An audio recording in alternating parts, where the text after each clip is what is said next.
Thank you all for hanging with me. This is a lot. I want to do a very quick review of what we just covered with the simple diagram. So again, faculties of the human person.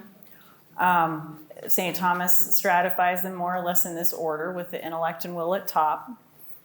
Those are the highest faculties because they're the ones reserved to the immaterial soul, which is where we can most directly reflect the image and likeness of God. So all these other lower faculties are at least partly material. They have a flesh component residing in our physical body and are directly affected by what happens in the body. And then St. Thomas also described this thing called the cogitative power, which essentially packages up all the lower faculty data to create a phantasm, which is a unified, emotionally loaded concept that gets delivered to the intellect. And as it does this, the cogitative power has some autonomy and it gets to make some decisions. But it does this at a level akin to a project manager for a company versus the CEO, which would be the intellect. Junior brain versus the real thing. Both the cogitative power and the intellect can grasp or apprehend. They can understand at some level. Both of them make comparisons. Is this like this other thing I've seen before? Is it different? They both make judgments in a way, but only the intellect has the full use of reason, which is why it's on top. The key to using this in therapy is that if you understand all this, you can use your intellect to influence your cogitative power so that it serves your purposes instead of you serving it. The flesh serving the soul so that things stay in right order instead of the other way around. So now, with that, I want to zoom way out, and I want to look at some of the differences between a Catholic approach to mental health, which we've just been talking about in great detail, and some typical modern secular approaches that many of us are familiar with. Starting with some basic definitions. What is mental health? What is mental illness? Well, according to the American Psychological Association, mental health is defined as a state of mind characterized by emotional well-being, good behavioral adjustment, relative freedom from anxiety and disabling symptoms, and a capacity to establish constructive relationships and cope with the ordinary demands and stresses of life. So that sounds okay, right?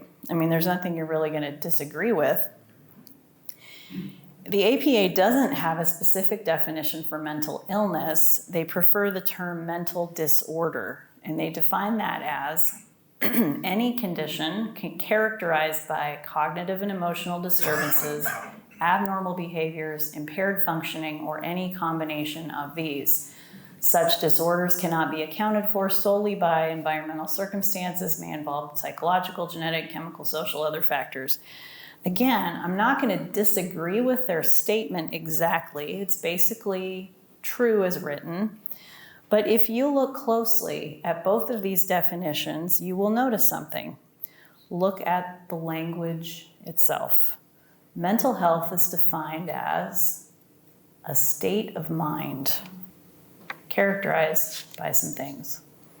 Mental disorder is described as any condition characterized by some things. So for both definitions, there's no actual definition happening. They're characterizing. They're both saying it's a thing and it kind of looks like this, this, and this. And so by consequence, these definitions can be very, very broad and essentially permit these labels of mental health and mental disorder to be applied wherever and whenever we want. Mental disorder becomes potentially any situation where there is subjective distress or abnormal behavior that's distressing to someone else. But what is normal behavior and who's defining it? That's going to depend entirely on the prevailing culture. So it depends on who's in charge. I just want to point out the lack of precision, that there's a great deal of subjectivity inherent in how we define these things in our modern culture. Now, as you might expect, St. Thomas is a little more specific than that. According to St. Thomas, mental health per se is that quality of the possible intellect by which it acts according to its own nature. So let me translate that. Mental health is when your intellect functions as it was intended, as it was designed. And how is that? Well, we can refer to the manual. Recall that according to St. Thomas, the intellect does three things. It has the power to apprehend, to know and understand the truth. It has the power to reason, and it has the power to judge. And so with that, it becomes pretty straightforward to define mental illness because, most simply put, illness is a negation of health. Health is when you're well. Illness is when you're not. Oh, I'm sorry, I was going to review these. Again, cogitative power, three things. Intellect, three things. That's what it is. So health is when the intellect does what it's supposed to do. And illness is when it's not. Mental illness per se is a defect or defects in the possible intellect which makes it incapable of rational judgment or reasoning properly. One acts contrary to rational principles as a result. So in other words, mental illness is what happens when, because the intellect is unable to reason and or judge as it should, this then manifests in irrational behavior. Because the intellect should be rational as it informs the will. Thought gets translated into word and deed. If the intellect is irrational, the behavior is also irrational. And notice that the focus in these Thomistic definitions is on the highest faculties, on the intellect and the subsequent behavior.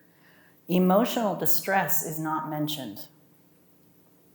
Whereas modern definitions elevate the emotions to the same level as the intellect and will. So in addition to the understanding of what the cogitative power is and how it works, this is at the core of the difference between Thomistic psychology and everything else. Modernly, it all comes down to emotion and the place that you give it. It's not that emotion isn't important. Emotion is extremely important. But is emotion something that you trust to lead you on its own? Do we include it as a guiding faculty on par with our intellect? Or is emotion something that we recognize is not fully rational? Isn't that obvious that emotion isn't rational? Unfortunately, no. Today, it's not obvious that that's the case. So another thing, in Thomistic psychology, there is a line that we can and should draw right here between the higher faculties and everything below that. There's real significance to this line in addition to delineating the realm of the cogitative power, again, that project manager for the lower faculties, because according to Father Ripperger and other exorcists, this line indicates the boundary beyond which spirits other than God cannot pass. In other words, demons have access to everything below this line. Demons can stir our emotions directly as well as indirectly by affecting our memory and our imagination. Demons can pull images out of our memory and stick them into our imagination in order to manipulate us, to tempt us, to frighten us, to divide us from God and from other people, as well as to derail us from practicing virtue. This is one reason it is so crucially important to guard ourselves, but especially our children, against pornography. Because once an image is in there, it can be used against you. You can't unsee things. You can pray for the grace to forget them, but it's a lot easier just to avoid them in the first place. So this concept of our vulnerability to the enemy in these areas should be a sobering thought, but it shouldn't scare us too much, because the other thing to know or to remember is that the higher faculties can and should be in charge. The stronger our higher faculties are, the more well-ordered these things are, the more resistant to temptation or any form of demonic interference we will be. Because demons do not, under any circumstances, have direct access to our highest faculties. Nothing can take away our free will. Now, the free use of our will can be heavily constrained by really strong out-of-control emotions, as we've been talking about. But even in that case, it still remains free, and God himself can and does assist us with his grace, because God has access up there. Demons don't. So, leaving the spiritual realm aside, largely, for a moment, I want to comment here about how we can understand the detrimental effect of social media based on this diagram. I think it's obvious to all of us that social media, for all its usefulness and potential benefit, has done some harm, especially for young people. Well, here's why. Because social media trades on the memory-emotion interface. It kindles and accelerates fires that burn down there in the lower faculty. So when we're scrolling and clicking and filling our brains with images and people's comments and likes and dislikes and drama and all the rest of it, we are just marinating down here in a stew of the lower faculties. So every post on Facebook, every photo on Instagram goes into our imagination, where our cogitative power is comparing it to everything else we know.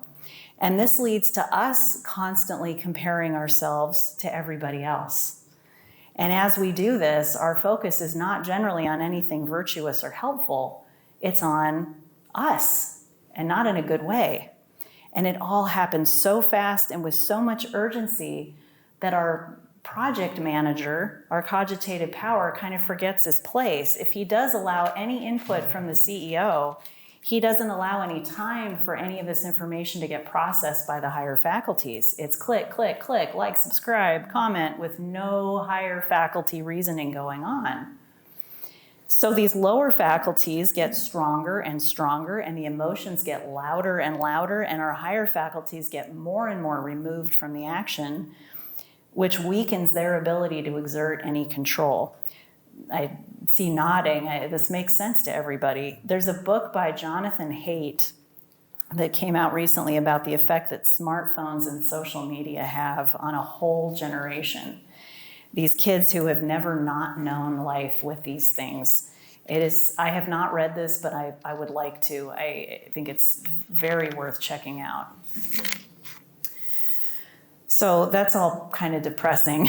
What I'd like to do now is to shift into more hopeful territory, more positive things, and talk about some things that modern psychology really gets right.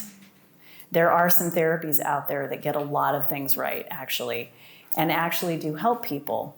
So I want to show that we can understand how and why they help people through the lens of Thomistic psychology, as well as where we might potentially tweak or make additions to make them even more beneficial.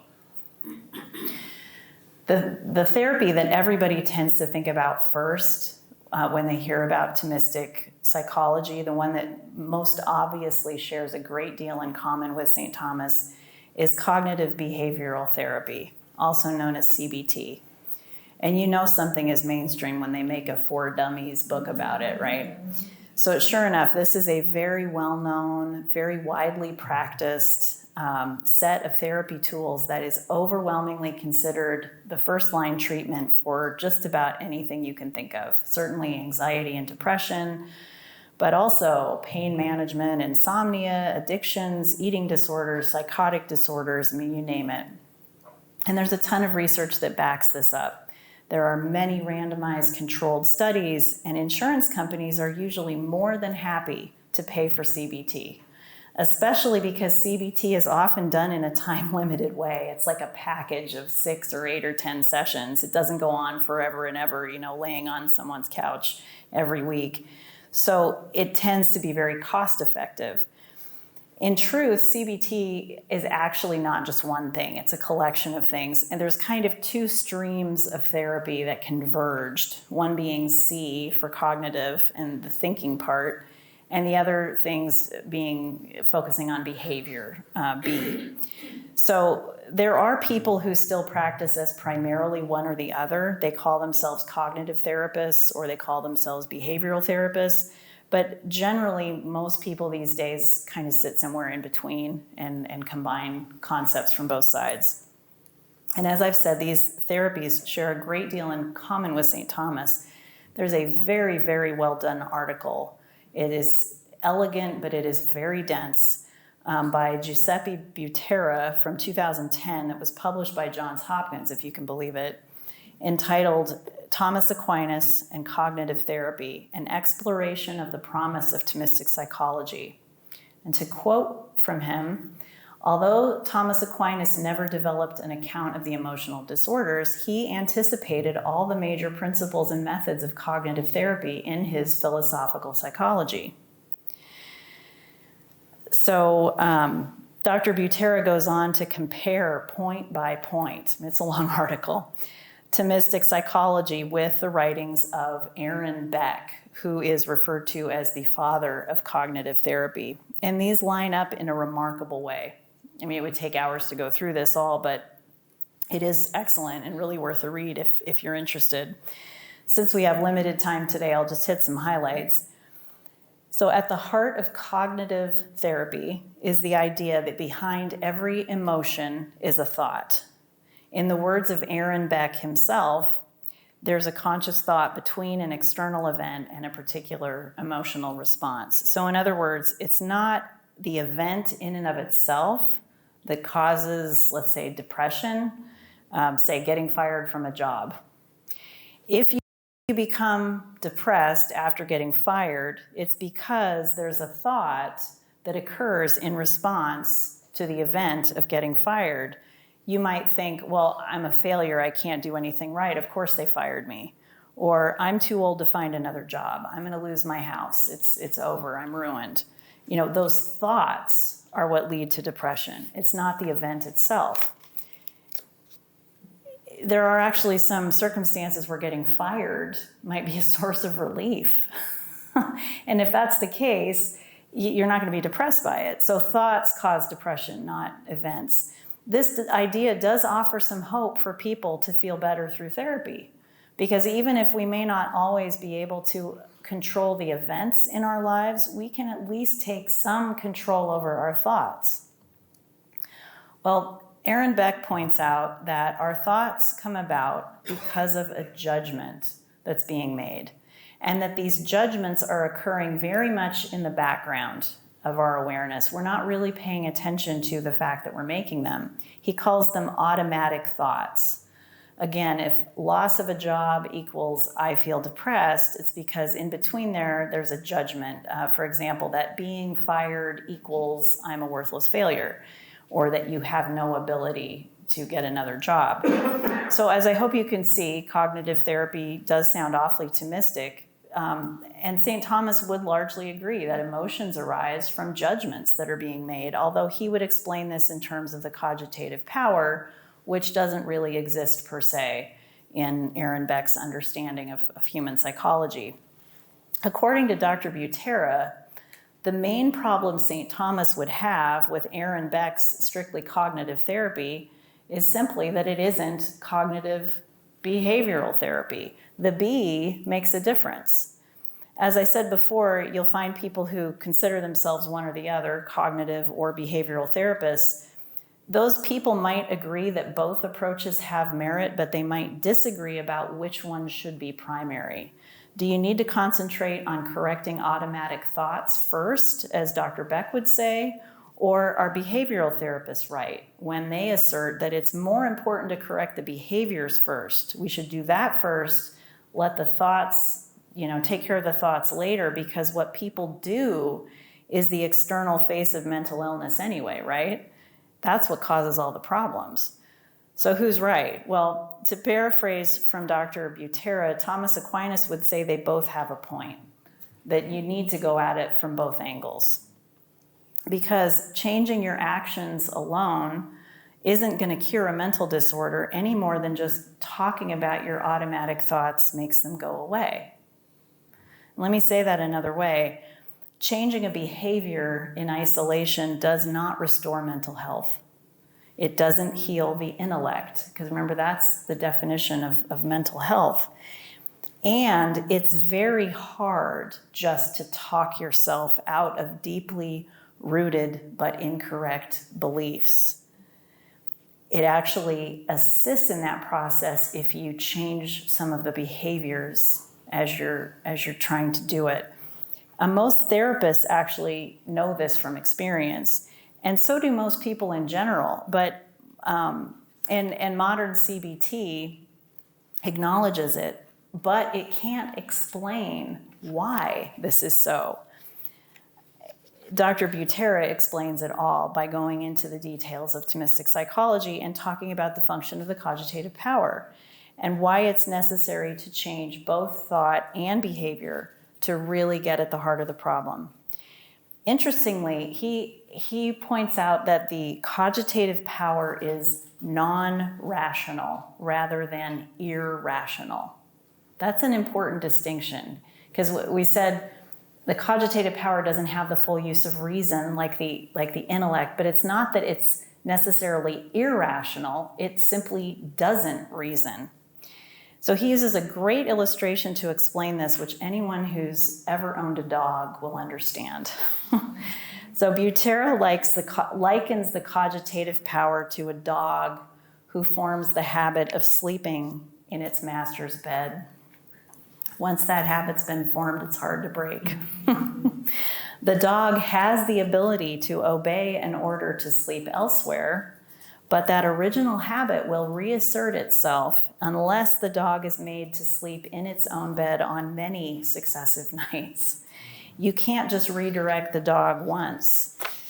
You're going to have to do it again and again. Likewise, the cogitative power forms habits of thought and response, and the old habits will continue to reassert themselves over and over unless the intellect can enlighten it and apply reason, not just once, but again and again, reminding it of and reorienting it to that new information that changes the whole picture. Remember my patient Paul with the toaster. Paul was going to have to keep having those insecure thoughts and emotions from time to time, along with the urge to hide from his friend, especially that friend. He was going to have to commit to reasoning, using his intellect again and again, going through the whole scenario. And in fact, we did that at a session this past week, to repeatedly remind his cogitative power of the truth that his intellect had arrived at, the sound of the toaster and what that meant, so that he could settle down those emotions and free himself to act in a mature, rational way. He'll eventually form that new habit, so he wouldn't have to think about it so much. But it's a process. It's not enough to tell the dog once. You have to keep doing it. And you have to make him get off the bed even though he doesn't want to. Repeated thought and repeated action. Over time, the emotions will come around, but it takes time and discipline. So in summary, CBT is pretty good, especially if you have both the C and the B together. It works, but it doesn't understand why it works. The place where CBT and Thomism will ultimately part ways is going to be around what to do with really deep suffering, because you can only change your thoughts about that so much. Sometimes really bad things happen, and suffering is truly unavoidable. So then you have to come up with a way to believe there's a reason, believe there's some meaning and purpose in it. And a secular understanding of the meaning and purpose of suffering, such as that which doesn't kill you makes you stronger, that'll only get you so far. But a Catholic understanding of the reparative value of suffering, the idea that we can unite our suffering to our Lord's sacrifice on Calvary for the salvation of souls as well as the reconciliation of our own soul with its Creator, which leads us to deeper union with God. This is the ultimate sound of the toaster that can enable us to bear anything with Him, because He helps. He helps us in this. St. Thomas understands and believes this, whereas Aaron Beck does not. So I need to mention a therapy that arose from CBT that gets even closer to Thomism, something called ACT. ACT stands for Acceptance and Commitment Therapy, and here again we have a dummy's guide. At least one of the co-developers of this therapy, Stephen Hayes, who wrote the foreword to this book, was raised Catholic, as I understand it. So that would explain the presence of some very Thomistic principles. In ACT, the inevitability of suffering is acknowledged and its value is emphasized. ACT trainers and therapists will say things like, suffering is the price of admission to a meaningful life. And where you find your pain, you find your treasure. In ACT, the behavioral component is key. You have to acknowledge and deal with your emotions, but you can't let them dictate how you behave. In ACT, clients are encouraged to make use of their values, including spiritual beliefs, to heal and to grow. So overall, it is really about as Thomistic as you can get without explicitly including God. But in ACT, you don't have to explicitly exclude Him. So this is good stuff.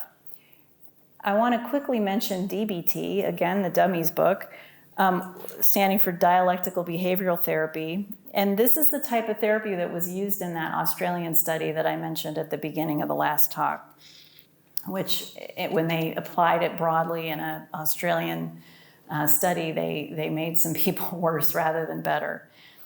Now, DBT basically came from CBT and shares a lot with ACT.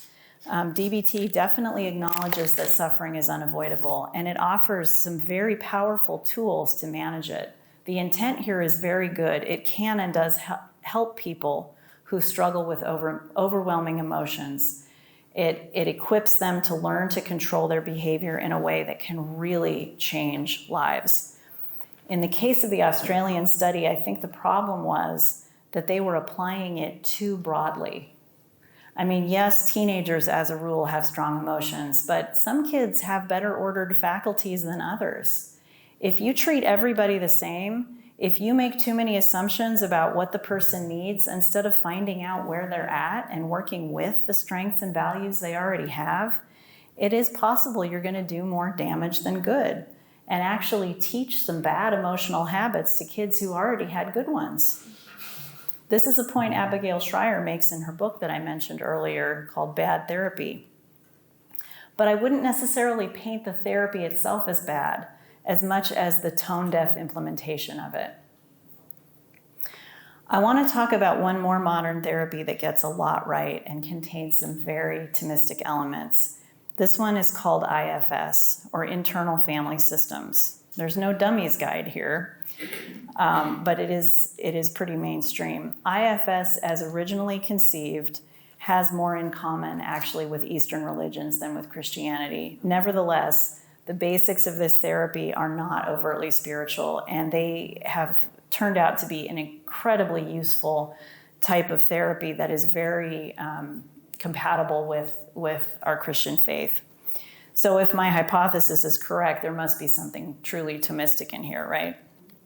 So IFS considers us all naturally to have what they call parts. And we use this language just commonly, talking about, well, part of me feels this way, part of me wants this. In IFS, the idea is that we all have kind of inner child identities of various ages that are, each one is rooted in foundational experiences we've had and the memories that were formed from those. So how many of you have had the experience of, as a mature adult, getting together with your family a family of origin over the holidays, and suddenly you and your brother are sitting on the couch fighting over the remote like 6-year-olds. There's something will happen to us that can be so reminiscent of a situation that we dealt with in childhood.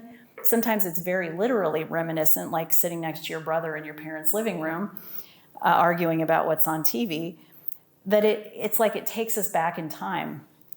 This happens in a very dramatic way in full-blown PTSD. This is where a reminder of someone's past trauma will trigger them. And when that happens, you might have an elderly Vietnam vet who suddenly starts acting like they're back in the jungle, running from Charlie, and dives under the bed screaming. In a much less dramatic, but a still significant way, this can happen to all of us in our daily lives, even when we're not visiting family. So IFS would explain it like this. Say you're 8 years old and your sandwich dripped jelly on your shirt at school and everyone made fun of you for the rest of the day. And ever since then, you've had anxiety when you're eating in public.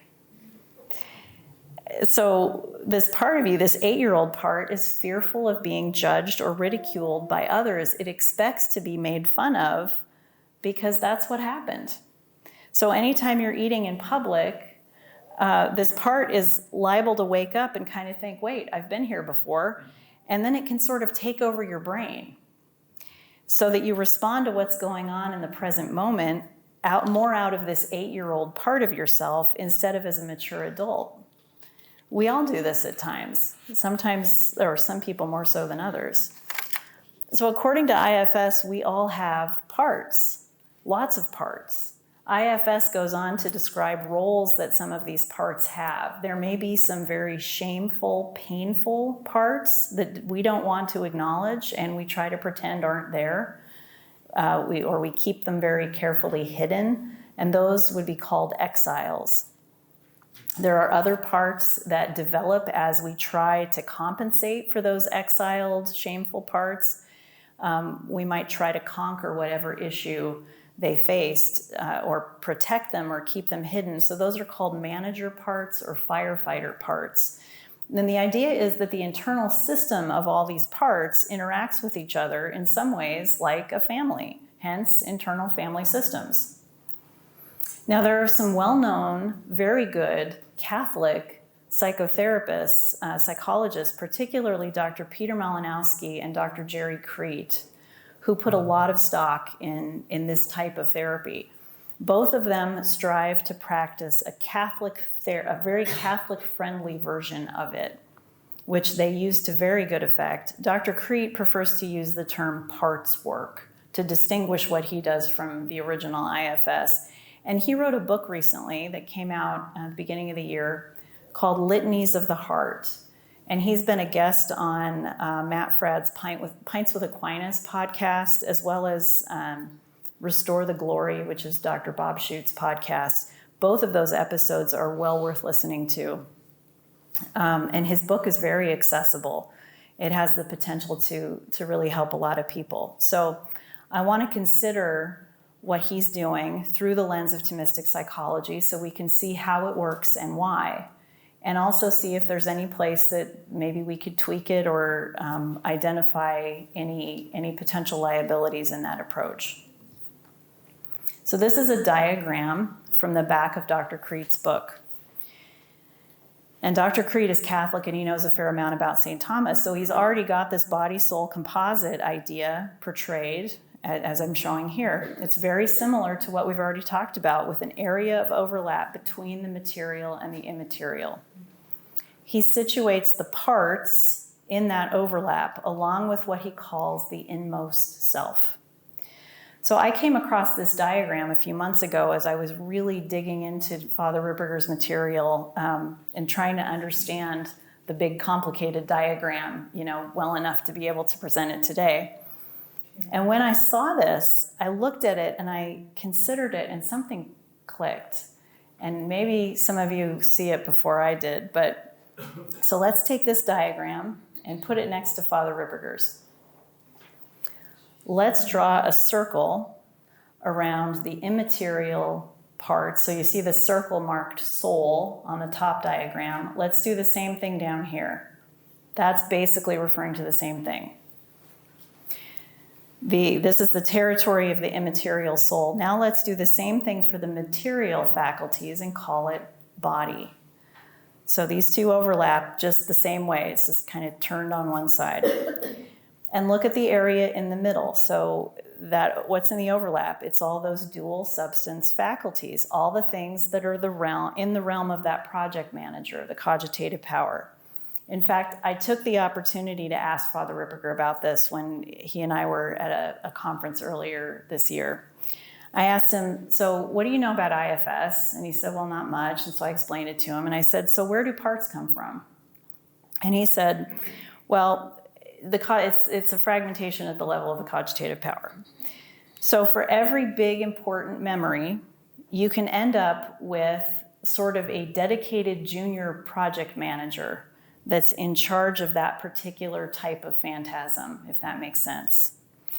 It includes all the memories and all the associated emotions and unconscious mental habits that go along with it. So with the 8-year-old who got jelly on his shirt, one part of his cogitative power is in charge of the phantasm of getting laughed at in the school lunchroom with jelly on his shirt.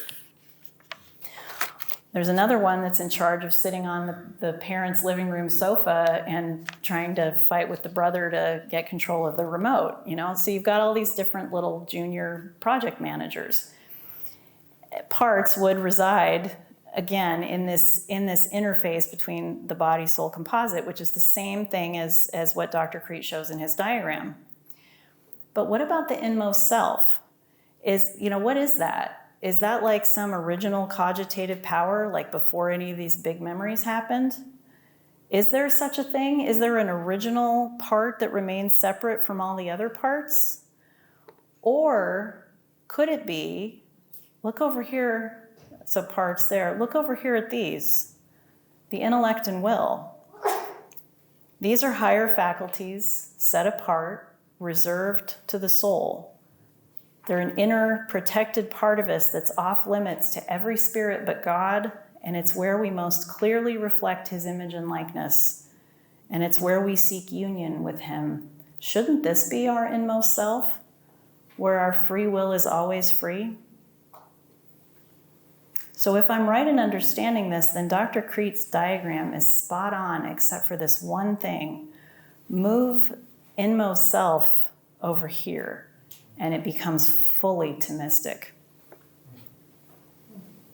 So in practice, I have to say, what Dr. Crete is doing, parts work, is great. It is a profound way to basically get work done around difficult memories that have fragmented our cogitative power and caused people to be held hostage by all their immature, not fully conscious reactions to things. But I will say that before I ever dug into it at this level, something in me had a concern about IFS, at least the original non-Catholic version, because in the hands of some therapists, particularly secular ones, the goal seems to be a generally happy internal family that gets along well but remains separate, and sometimes proudly so, rather than achieving true integration, which it always seemed to me would indicate the deepest level of healing. And I believe Dr. Crete would agree with this, having heard him say more or less as much on those podcasts. I think that's one reason why he calls what he does parts work instead of IFS. Now, besides Dr. Crete, the other Catholic IFS therapist that I mentioned, Dr. Peter Malinowski was also on Dr. Bob Schucht's podcast last fall, I think. And during that podcast, there was an interesting discussion about whether there may have been parts before the fall. So whether Adam and Eve were created with parts, or whether Jesus had parts. Not parts of the soul like faculties of the human person, the way we've been talking about, but IFS type parts.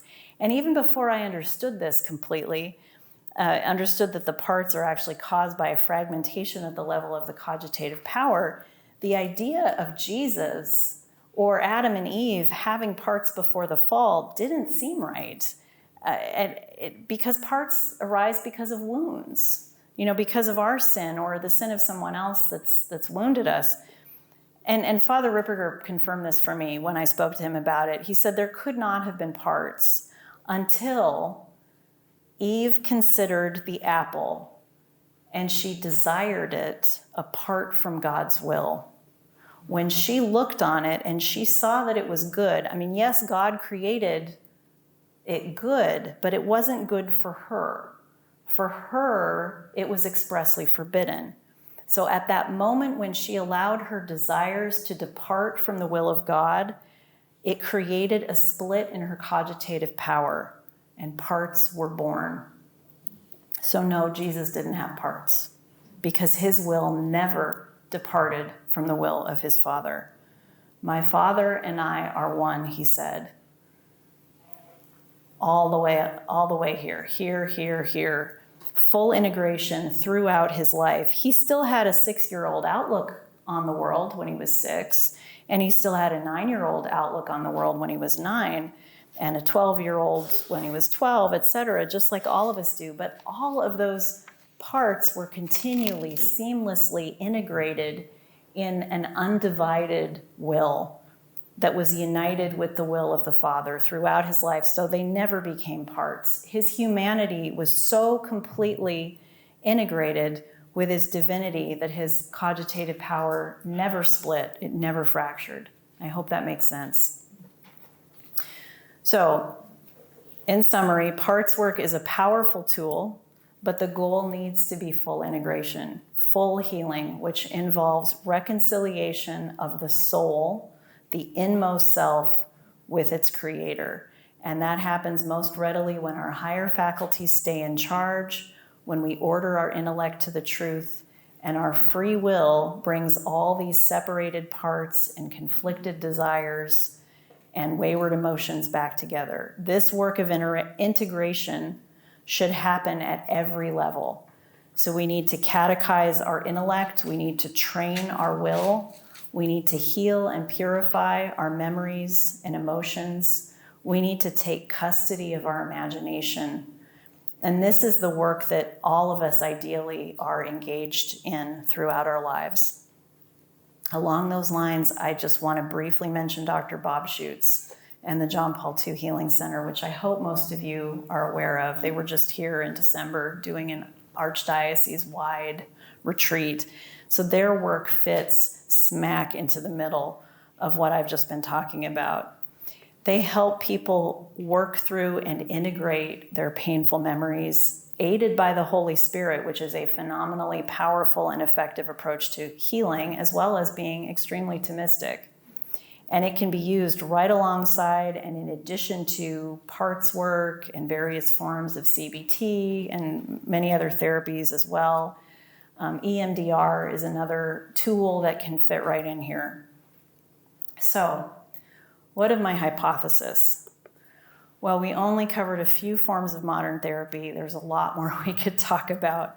But I believe that as far as we've been able to go today, I have shown that this is true, that proven helpful therapies such as CBT, ACT, DBT, parts work, inner healing modalities promoted by the John Paul II Healing Center, all of these appear to reflect and respect Thomistic principles.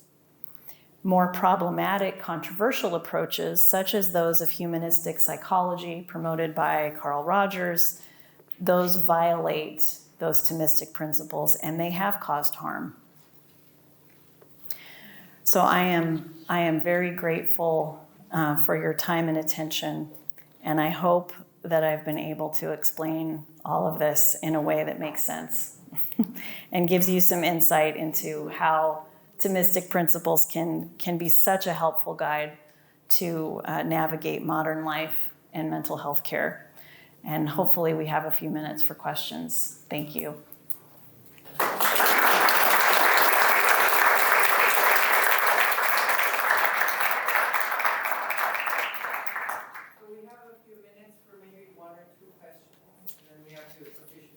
Okay, Go ahead.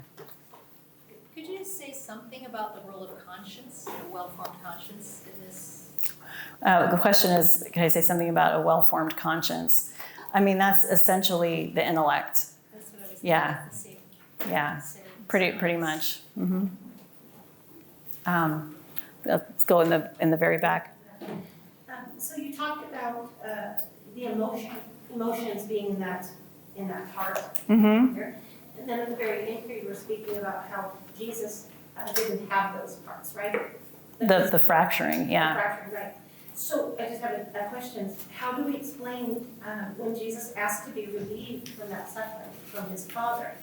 And then secondly, also when he had that emotion to stop the people from selling on his Father's Day. Right. That righteous. Yeah, so how do we make sense of Jesus' emotions? Like, for example, in the garden when he said, not, take this cup from me, yet not my will be done, or not my will but yours be done. So that's the thing. And this helps us to understand, like, what do we make? Sometimes we have such pain. How is it that we can have such pain and still be united in our will? That will is different from the emotion, right? As long as you can still have that pain, you can make use of that pain. That's such a poignant moment in the Passion that we can unite our suffering to God's, because we will all experience times when we have just overwhelming suffering. And yet, I mean, everything in us humanly is rejecting that pain. Yet we still are free to choose to say with Jesus, not my will but yours be done, Father. We're still uniting our wills even though we feel terrible.